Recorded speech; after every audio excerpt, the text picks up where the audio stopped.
আমি এখন আপনাদের মাঝে সূরা ইয়াসিন তেলাওয়াত করব। আমি দেখতে চাই যে এই ইয়াসিন সূরাটা তেলাওয়াত করলে কেমন ভাইরাল হয়। গান বাজনা তো আপনারা অনেক ভাইরাল করেন। আমি দেখতে চাই আজকে কুরআন শরীফের ভিতর থেকে ইয়াসিন সূরাটা তেলাওয়াত করব। আমি দেখতে চাই এই সূরাটা কতটুকু ভাইরাল হয়। আউযু বিল্লাহি মিনাশ শাইতানির রাজিম।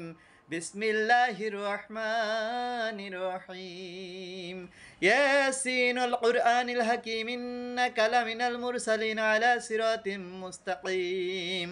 تنزيل العزيز الرحيم لتنذر قوما ما أنذر آباؤهم فهم غافلون لقد حق القول على أكثرهم فهم لا يؤمنون إنا جعلنا في أعناقهم أغلالا فهي إلى الأذقان فهم مقمحون وجعلنا من بين أيديهم سدا ومن خلفهم سدا فأغشيناهم فهم لا يبصرون وسواء عليهم أنذرتهم أم لم تنذرهم لا يؤمنون إنما تنذر من اتبع الذكر خشي الرحمن بالغيب فبشره بمغفرة وأجر كريم إنا نحن نحيي الموتى ونكتب ما قدموا وآثارهم وكل شيء أحصيناه في إمام مبين صدق الله العظيم